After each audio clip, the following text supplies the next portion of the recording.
This is a first for me, actually. I normally, well, I give talks on a kind of regular basis, and I always have like slides, have images to kind of paste the thing. And I could have done that this time, but I decided, no, I'm just going to do it with the, without those visuals, because look where I am. I mean, how are you going to compete with that? So, well, I do have visuals. Also, I have my notes here on my iPad, which does start out saying, "Who am I?" So that's. But Julie gave a good introduction. But I'll just to kind of build some context here. I grew up in Portland, and I went to PSU, and it was actually a wonderful time to be there. It kind of couldn't be any better as far as being an interesting place. And I did photography. That was kind of where I started doing photography. There was a lot of, this was during the 60s, and there was the student strike and just lots of things going on. And someone once said, students at that time kind of had a womb with a view, and it was sort of like that, it was just fascinating. And also, I was very lucky to meet a lot of really interesting people who were very good photographers. A couple of them, when I came as a freshman just that summer, had been in a workshop with Eugene Smith. And so, I mean, it was not what you normally would find in publications in a university. One of the other photographers that I didn't know very well, but he worked for the newspaper, ended up being President Ford's personal photographer, David Kennerly. So it was, quite the time. And actually, recently I had a show at the White Box of work that I had done then, that I had this box of negatives that, well, more than a box of negatives. It was a lot of negatives that I had been hauling around for all these years. And I don't know how they survived, actually, but they did. And I ended up kind of devising a way to kind of scan everything really quickly. And so I ended up re-looking at everything that I had done. And it was a very interesting experience, and I ended up having the show there. And I'll show you one that I found, which is kind of interesting in how it relates to Winogrand. My first job out of college was working at the Evergreen State College as a photographer. And it was fantastic. And that's where I met Chris Rauschenberg. He was a student there. He was actually on my search committee, on the hiring committee. So he often still brings that up, that he's responsible for that. And that was like having a second career with, again, I had just kind of worked with amazing, wonderful friends, and everyone was a photographer. That was kind of my life. And I still keep in touch with the people. And virtually everyone I knew there who was doing photography did it as a career in one way or another. And they still are. And it was a very rich time. And let's see, just a little bit more here. Yeah, and I was one of the founders of, you know about that, professor at University of Oregon. And actually I have had these kind of two lives, one in photography and one as a kind of a computer thing. I actually never took a class in programming or anything related to the computers. It was all done out of passion, but I ended up being, having this other side and being very, very involved in that. So, I can remember that in 1991, Macworld magazine gave KidPix an award for the best, a couple awards. One of them was the best user interface of the year. And I was at a banquet sitting at a table with people from the Rotorbund. The next table was the Photoshop people. They had just written Photoshop, and they were getting an award also. So, every now and then these things cross. And of course, now that photography is digital, it's basically things are kind of fused together in a way. Although, I find that I think about the two things quite differently. Okay, now. My original, the approach I had to photography was one of being more documentary, in which a picture is supposed to, tell a story and be unambiguous, to kind of have meaning. And that was just kind of, what I had learned. Well, at some point, I think I got the book, Garry Winogrand's book, The Animals, which is an early piece of work.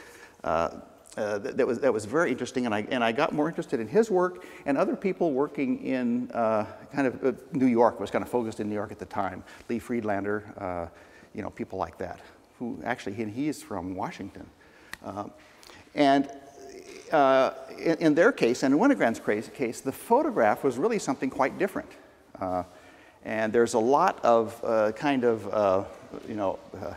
irony and involved in that they're often considered documentary photographers, and Winogrand was considered, kind of documentary, and in fact, that's kind of almost exactly what he's not doing. He is, his photographs are kind of intentionally ambiguous, I think, and I found that, kind of really interesting that a photograph didn't have to, it could actually leave you wondering. And I think there's part of our brain that when we look, when you enter a room or kind of basically do anything or look at a photograph, you immediately want to figure out what's going on. And I think part of the pleasure of his photographs is you get to experience yourself sort of figuring out what's going on, kind of looking around and trying to make sense out of it, even though typically it doesn't ever really resolve, but it kind of activates that. And that was very different from the photography that I had been doing. And just a little bit about Winogrand, that he was born in 1928 in New York, and his father was a leather worker, and his mother was made neckties for piecemeal work. So he really came from a very much of a working class background. He ended up though going to Columbia and the City College of New York and the New School for Social Research. So he was no dummy. And he studied photography there. But if you can go to YouTube and find interviews with him, and you'll know his demeanor is definitely not one of being. He's has a working class kind of, gruff. Well, it's gruff, but at any rate. He definitely came, from a working class background, which is kind of, wonderful. That's also, I think, led to a lot of criticism of him later on, which I'll kind of get into. He also actually taught photography. He, at the University of Texas and in Chicago and a couple other places. So he kind of has this kind of academic background, which you would not necessarily think he would, just meeting him. Actually, this is kind of interesting. His the first show of note he was in was one called 5 Unrelated Photographers. And one of the other photographers was Minor White. Talk about, it was a well-named show. You had George Krause, Jerome Liebling, and Ken Heyman. And then in 1966, he was in a show at the George Eastman House called Towards a Social Landscape with Lee Friedlander, Dwayne Michaels, Bruce Davison, and Danny Land, which is kind of, if you know a little bit about the history, kind of where generally he would be kind of placed, although his work, again, I think the intent of his work is very different from Danny Lyon, or certainly Dwayne Michaels and Bruce Davison. They're more kind of documentary storytelling where he's actually trying to almost disrupt the story. So. He moved to Los Angeles, and he died in 1984 at 56, of cancer. He actually died in Tijuana for getting treatment. And when he died, he left, and I don't know the numbers, but an enormous number of undeveloped rolls of film. Is that right? Yeah. So it was an enormous amount of work that was kind of untouched, just like Vivian Maier, a little, it's kind of a similar thing where we kind of, now what do we do? And so there, I think it was Jerome Liebling and a team of people he's been going through, and there's a great show, a huge show of his work that is traveling now. I think it opened in San Francisco. Last year, and it's, where is it now? Do you know where it is now? It's in Paris now. Is it Paris? Okay, yeah. Just opened in Paris But it includes both work that, that he actually selected and, kind of all of his classic work, plus work that was from these undeveloped rolls of film and film that had been developed but had just, had contact sheets or whatever. So it's kind of interesting. So he has gotten to be, his reputation has certainly grown. Now, when I went to graduate school in the 70s, I should say part of the reason I went to graduate school, don't tell anybody this, was that I was in Portland and involved at Blue Sky, and there were 5 of us, and we had to keep the gallery open for 5 days a week. We each had to spend a day there. We had to have meetings every week to select the work. We had to get the mailings done. Actually, at that time, it actually cost more to fold the posters that we had than it was to print them, so we did them all by hand, and nobody was getting paid, so it isn't the kind of thing you can quit, And these are, and my best friends were doing it, and so the only way I could sort of get a little vacation from that was to go to graduate school. So I moved to Seattle and did that. But at that time, anybody who, Garry Winogrand was very unpopular, let's say, at that time. His work was not, kind of political in the right way, and it was, you kind of said anything nice about him at your own peril at that time. So, and people still do, and there are certainly, a lot of the criticisms are certainly valid, I think. Generally, the criticism for kind of his work being sexist and being, and also, kind of not asking permission, but basically kind of treating people as, he's not very sensitive to people. But even in the last show, in the San Francisco Chronicle, I guess Kelly Milner wrote kind of a scathing review saying, "No one seems to recognize that Winogrand's beliefs are shared most seriously by the kinds of men who haunt Reddit subforums like Creepshots. On those forums, the chorus is rape her. Thanks to his superior sense of aesthetics, Winogrand's moments of lechery show up at SF MoMA, where the chorus is that he's a visionary." So, the whole thing is like that. I could have picked a random part out. Well, and one of the things she said is was though that in lots of his pictures, it's like a lot of, she said, women's nightmares of being photographed in these awkward positions. Well, actually, there are too many people who would like to be in one of Winogrand's photographs. Let's face it, in general, he does not make people, it's not very flattering. So, but that's just the way it is. That's what he does.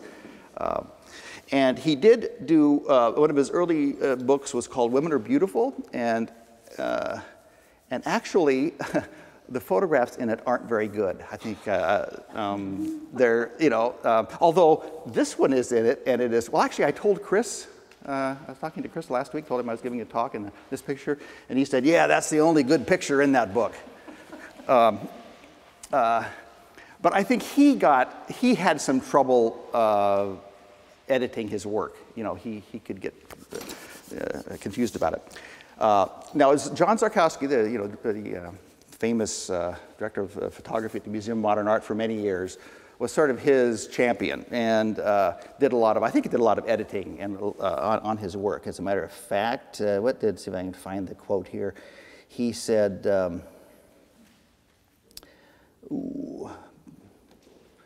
well, basically, he said that Winogrand was basically the kind of the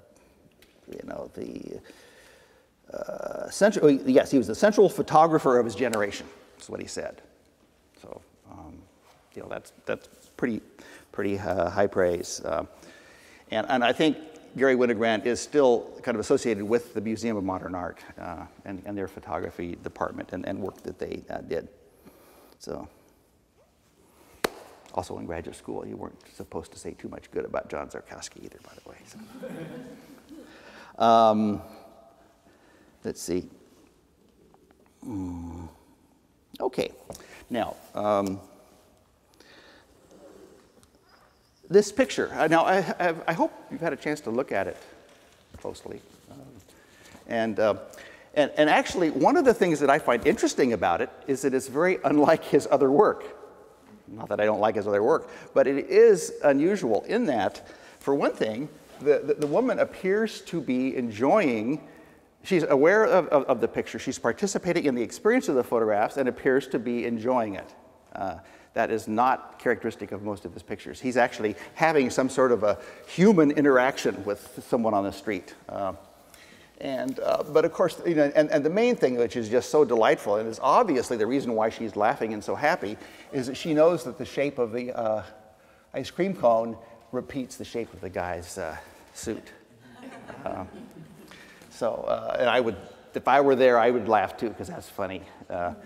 And of course, that's one of the kind of central characteristics of his photography, is that you look at the picture and it looks like there's nothing much going on, and then you start, you know, looking at all these, different places, which is again is something that's a little unusual about this picture, in that there is kind of a central subject, and you can find a few other things here, like here's Winogrand's reflection.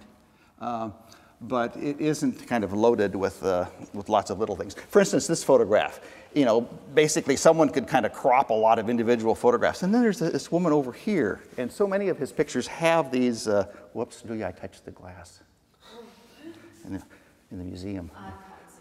Okay. Yeah, I mean, and it's often these little details which really make his pictures become amazing as you kind of look around the picture and notice there's this here, and this here, and this here. Then you realize that this is not just this haphazard picture, that there's a reason for it. So, but this doesn't have as much of that. I do love the, that kind of quality. I actually asked my friends on Facebook a couple days ago, I just said, I'm going to talk about this picture. Do any of you have anything to say about it? Most of the comments were just about how happy it was, so, how delightful it was. Again, which, mostly, it's not like a lot of his work, but everybody knew the picture. It's kind of an iconic photograph of his. Another thing which we tend to not talk about, we just take it for granted, especially as we go around, is that the picture's in black and white. Well, at that time, of course, everybody worked who was doing work as an art worked in black and white. But what does black and white do in this situation? It can kind of abstract things. It kind of makes it, I think in some ways more direct. And I can't imagine a Winogrand picture in color. I'm not even sure. Is there any? Are there some? Yeah. Yeah, mostly slide phone now. So sometimes you can see a slideshow. Okay. Are they good? They're similar. They're okay. Similar, but it is, that's a terrible thing to say. They're similar, but they're different. Yeah. Mm-hmm. Yeah. The color makes things different. Yeah, a lot different. So yeah, and so we have to kind of remember that. Now I think as time goes on, and now most photography is in color, that we're actually kind of noticing that photographs are black and white, and we didn't even enter kind of our perception that it was a black and white. Ironically, at one point, when it's back when I was blue sky. Some people would complain about color, saying it's so unreal, where black and white was reality, which is an interesting kind of switch. But newspapers, for instance, were in black and white. Those kinds of things that seemed real came to us in black and white, where the advertising was in color. The things that were unreal were in color. So there was this kind of funny switch, which we don't really have anymore. It's like we don't worry about whether things are digital anymore versus film. It's just, it's an interesting point, but it's not a major point. Now let's see. One of the other aspects of this is that it actually comes on as a snapshot, kind of that quality. It is kind of composed and she's not centered. There's this extra space above her head which I think really makes the picture. She's sort of looking up into it, and so that's another quality of his work, and others that work the same way, was that his photographs are never supposed to feel like they're heavy and pompous. You know, there's a lot of photography that is supposed to be kind of, you know, well, I mean, I don't mean it really in a negative way, but you know, something like Ansel Adams, you know, those kinds of things are just meant to be important. And a lot of contemporary photography, still in its own way, kind of does that. But these, you know, are supposed to seem like they're just off the cuff and they're maybe not important. But let's look at it anyway, and then you start coming in and being amazed, which is something I really liked about that. One of the other things that is always, you know, great about any photograph like this is the way it is a social document of its time. And when pictures are first made, like when this was first made, it was not a document of the time because it was just the way things are. But as time goes on, you know, photographs change their meaning and they become documents. Of the way things used to be. As a matter of fact, if you give enough time, any photograph becomes better.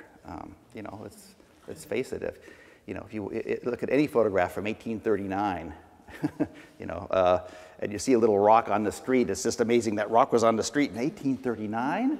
You know, that it becomes interesting because of that. So. And one of the things that strike me about all of this work that he did in New York was how people would dress up to go downtown. You know, it's sort of not that way anymore. And in Portland, growing up, I know my mother, but she would get all dressed up because she was going downtown. I have some photographs of the old Lippman Wolf department store here. And everybody was kind of dressed up. And one of the things that does, I think, in photographs is that people are sort of playing their roles. In Winogrand's photographs, they're kind of playing roles. They're dressed up, you know, it's a business, you know, the businessman suit, and then, or, you know, and there's actually more difference. It enhances or changes, well, enhances the differences between the genders, you know, because it's like women dress like women and men dress like men.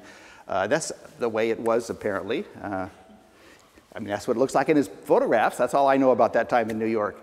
But, you know, it records that kind of thing, which, you know, like I say, at the time, they probably didn't think about. So,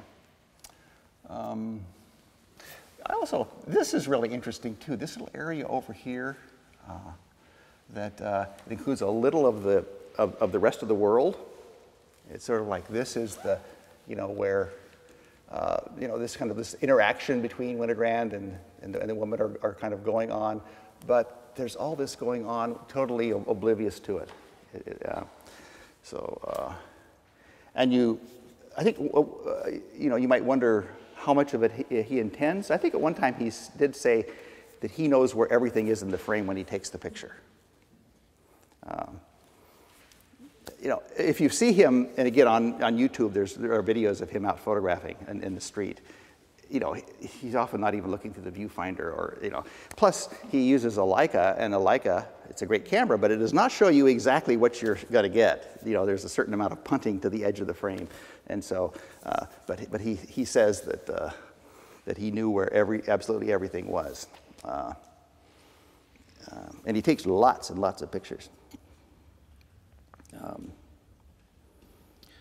Okay, now. The things that I learned, I think, from Winogrand, I have a little list here, and that is, first of all, photographs. There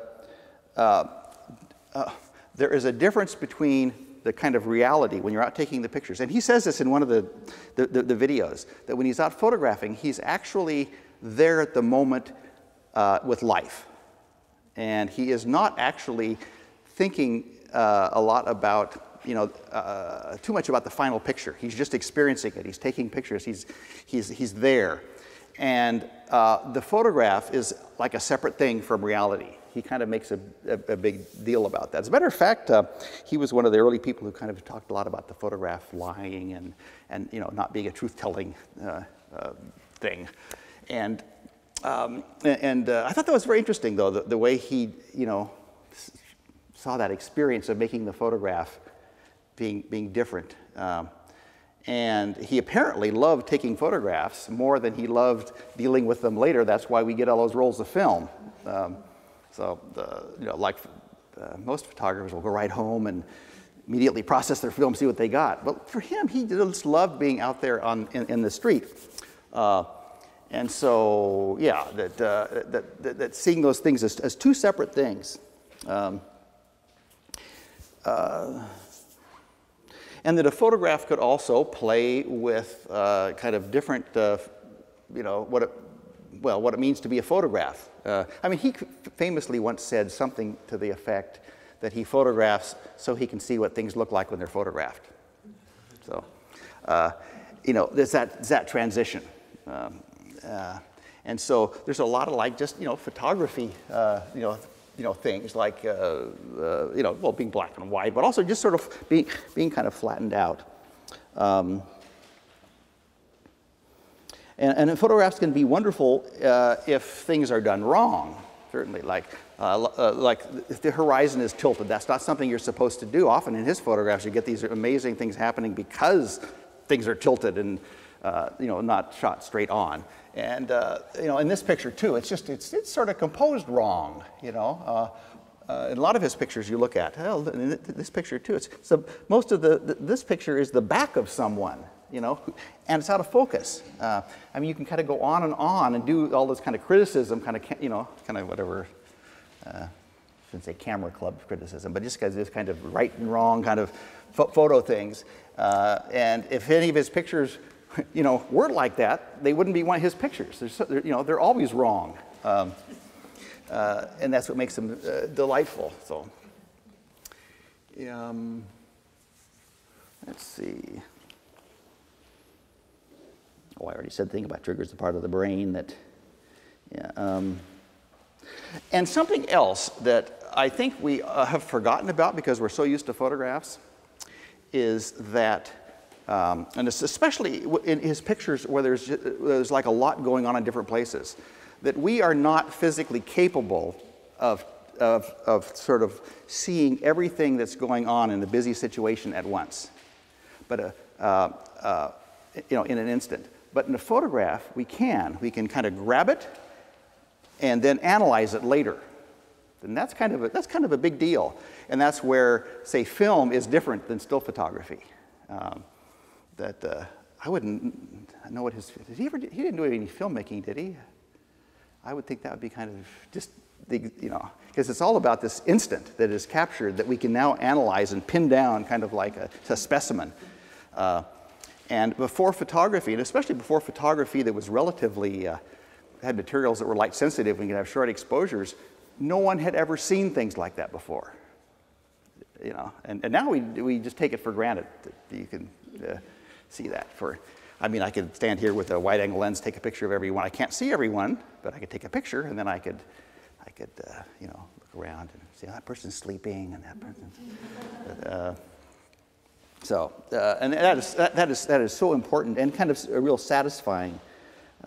So let's see. Now, one of the things that I wanted to show was when I was putting together this show at the White Box, and I went through all my negatives, everything I did. I mean, it was like tens of thousands. This is not a small thing, but I had worked out a way.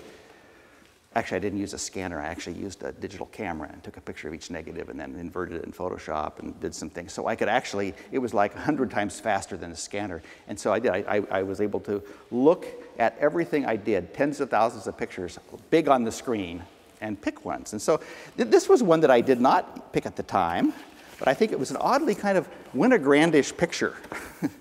So I can actually, this print is not important. I guess I could pass it around, but then maybe it would be awkward. But at any rate, it kind of, when I found it, it's sort of like it has all those, little things to think of that you can look at, kind of little separate dramas going on in different parts of the picture.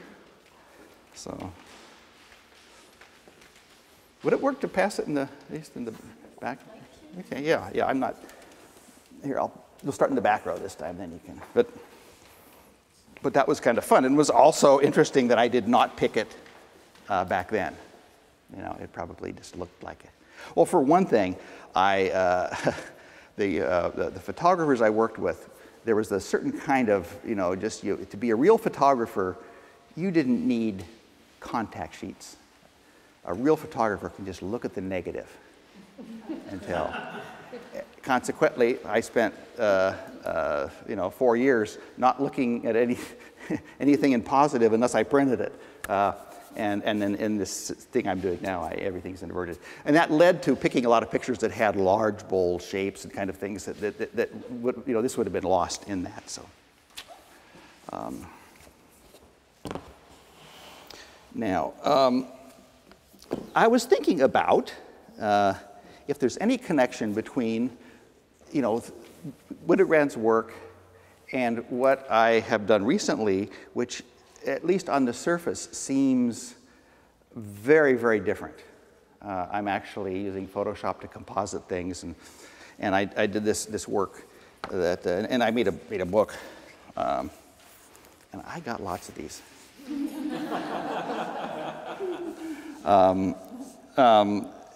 Of the work, and actually I brought 3 copies just to pass around so everybody can get a good look. So that's my, I'm not sure. And these are pictures that were fabricated, and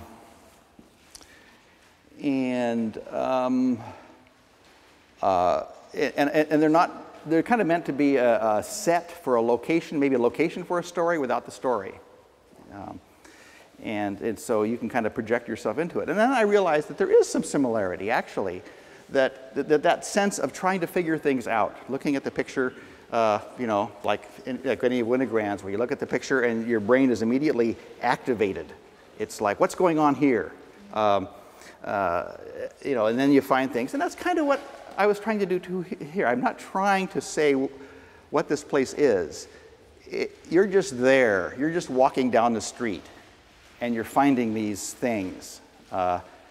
And you're trying to maybe make sense out of it. And I've actually put in, there are certain things that reoccur in different places. You know, so like there'll be a location, there'll be like a store or something. In other places, there'd be like a sticker stuck on something with the name of that. So it's meant to be like you're in a town, in this case kind of a deserted town, where you can sort of see, you know, it's the thing, you know, it's describing everything but explaining nothing. I'm trying to make sense out of it, which again is very much the experience of that. So let's see. Now I left a little time if anybody had any, I don't know, to talk about, you know, blue sky at all, since we're here in the room. And and I have to say this this show, and if you haven't seen the catalog. And I keep asking people, have you seen the catalog? And they'll say, oh, no, I haven't seen it. The catalog is stunning. It's a beautiful photo book, and it's just wonderful. And the essays are perceptive, and I mean, I hope that doesn't sound self-serving, because I didn't work on it. I mean, I'm not the one responsible for it. But it's really a significant, you know, kind of piece of research. Yeah. And it's not that expensive either, but at any rate, yeah. The full shipment comes tomorrow, by the way, so I'm sending you your copy. Oh, okay, good, yeah. I already bought 3 of them. Well, I had a question, because I heard that at his death, Winogrand left hundreds of unopened cases of the film that hadn't even been processed. And artists, I heard, argued that instead of being preserved and opened and developed, if the artist hadn't vetted them himself, they should all be thrown away. They should just be tossed. And I'm wondering what you think. Yeah. Well, I was going to ask what you. Well, no. My feeling is, and this is like, you know, I think throwing away any negative is just wrong, no matter what. You know, I mean, it's this little piece of time that will never come again. And so I would certainly come down on the side to, to do what they're doing. Although it'll never be his selection, you know, but there's no need to pretend that it would be. So Vivian Maier, the same thing, only more so. because it's basically all of her work is being edited by other people. But it's great work, you know, in both cases. And I don't know, I feel like my life is made better by looking at it, whether or not it was this selection or not. I don't know. What do you think? Well, it depends on, it seems as though his aesthetic is so much these almost throwaway moments, you know, that they're moments on the street that have a sense of wanting spontaneity. So if that were the case, I just want this moment that's spontaneous, and it's hard to imagine that he was framing them particularly carefully. He's out there in the moment, and then I could see an argument for that, you know, then if he didn't open the cases and they weren't processed and they're not in the moment because there's possible. Right. I could see that argument. Yeah. Well, I think one thing is true. You have to be clear. You know, there are these two bodies of work. One he was involved in selecting, and one he wasn't. You know, and when somebody's looking at one of the ones that he didn't, they kind of need to know that. Yeah. So I don't know. What anybody else have any opinions about that? You know, Brett Weston, when he died, he had all of his negatives destroyed. So because he didn't want anybody else printing them. But in that case, he had already, you know, kind of selected and edited. So it's a little different thing. And he just didn't want anybody else printing them. I heard him speak once, yeah, and he's saying somebody else could do a better job printing them than I could, but it would not be my printing. So, anybody have any? Yeah.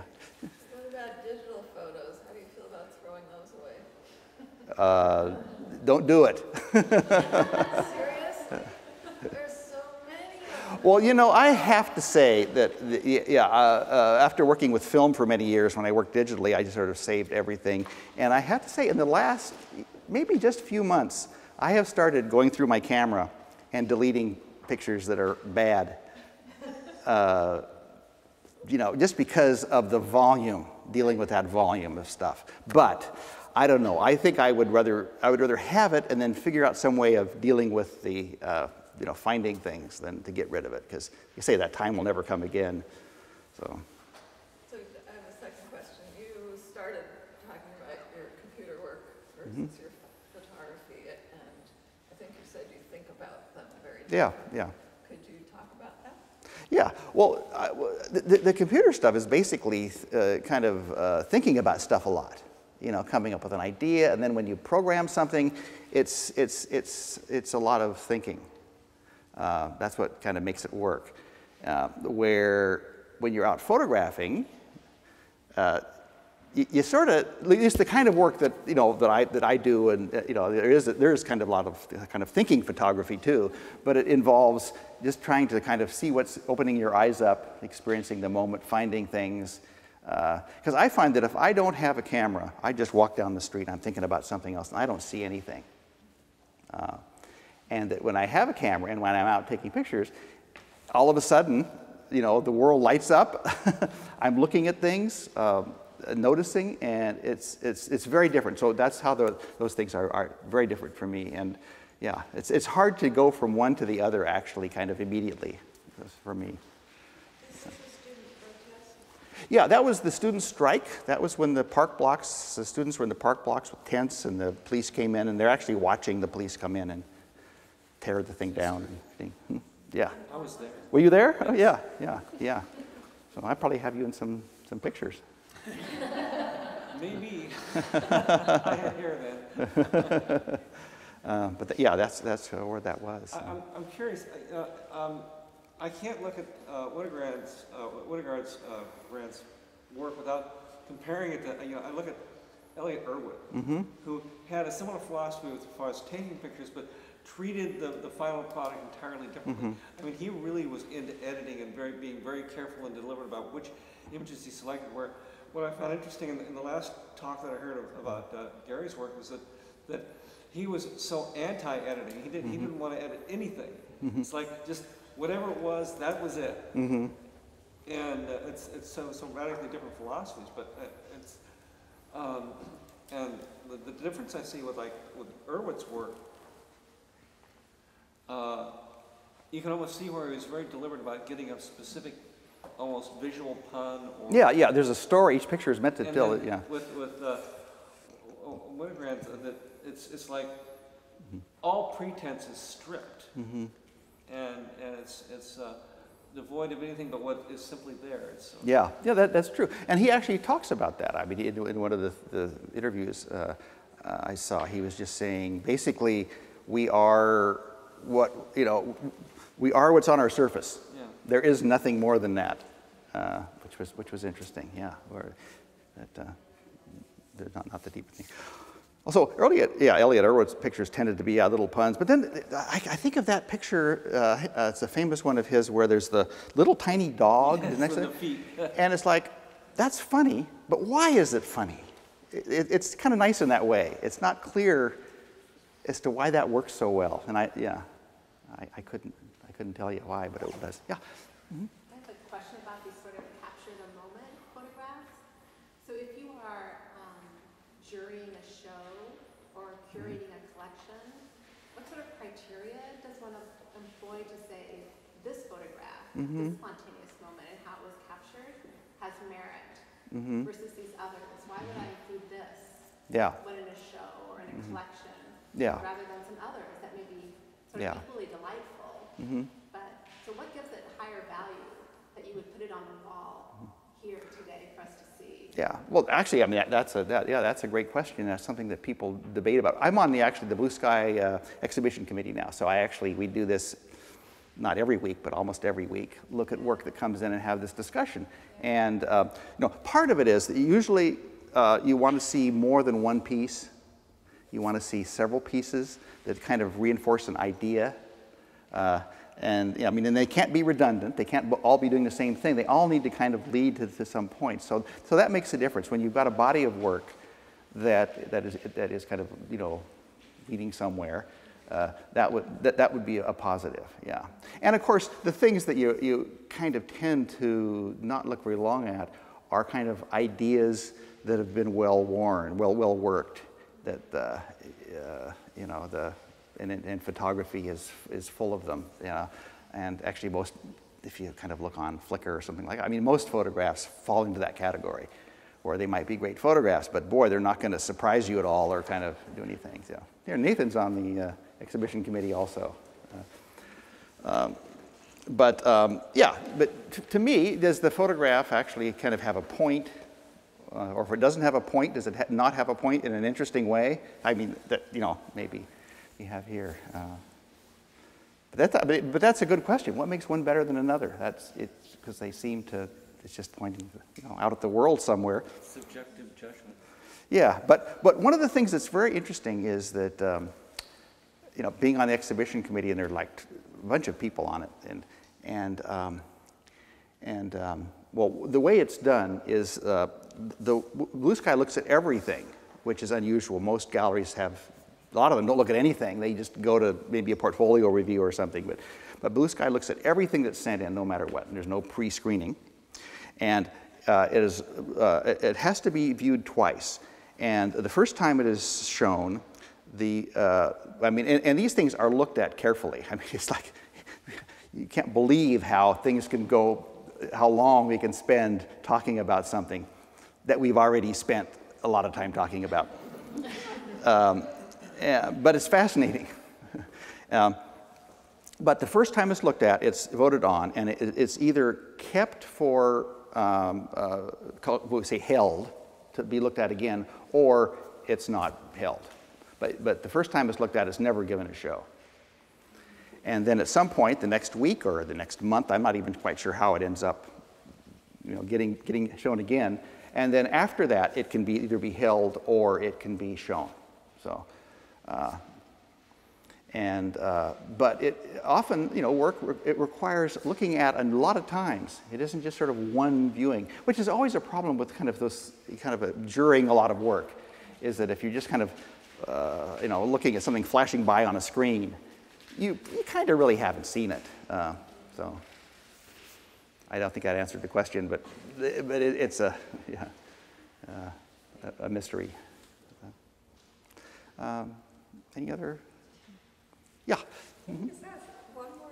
I'm struck because the next two photographs Mm-hmm. have these very strong Yeah. formalist qualities with these Mm-hmm. cruciform shapes Yeah. that both people are taking, and it gives it a very dramatic, symbolic quality to the image. Oh, certainly that one, is, yeah, with the arms outstretched. And At hers and his, he's pivoted. Yeah. But it makes them so formal and so dramatic, and they become so meaningful. And on those, they almost, I can see what you're saying about wanting to make it, it's just the surface. It's just the surface. And then if it's just the surface at that point, then where would you place them between really kind of formalist works and then the photojournalism, Yeah. where you're in a war zone and Yeah. you're taking pictures and those are historically significant. And, Right, yeah. You know, a battlefield Yeah. photographer. And what Yeah. about these slices? yeah, well, that's actually very interesting because these are very formal, and also Winogrand always talks about it. He says it's all about form, which is kind of looking at the contrast. It's like, how can they both be about that? But they are. I mean, but it's a very different form. Yeah, and these could hardly be. I mean, that could be hardly much different from Winogrand. It's kind of a central figure. This is a wonderful series by Aaron Siskin too, which I don't think has been ever really published. I don't think as the whole body of work. So, but I would, I don't know where I would. Well, I would certainly place this, a lot closer to Winogrand. I love this picture actually. It just drives me nuts. It's so good.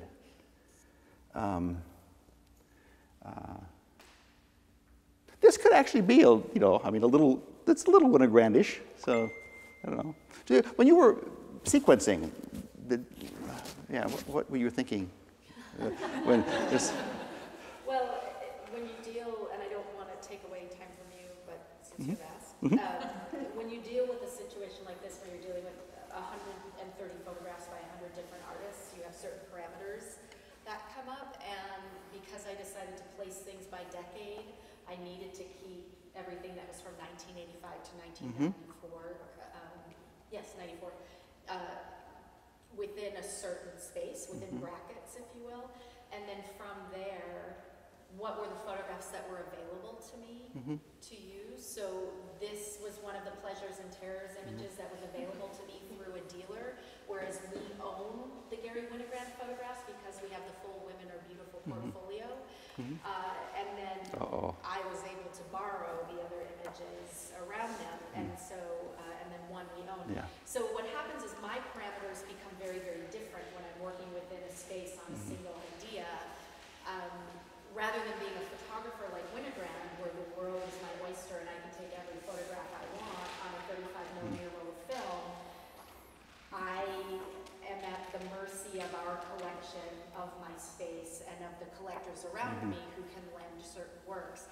So that narrows the field of the imagery that you will see on any given wall in any given museum at a particular time. I love working within those parameters.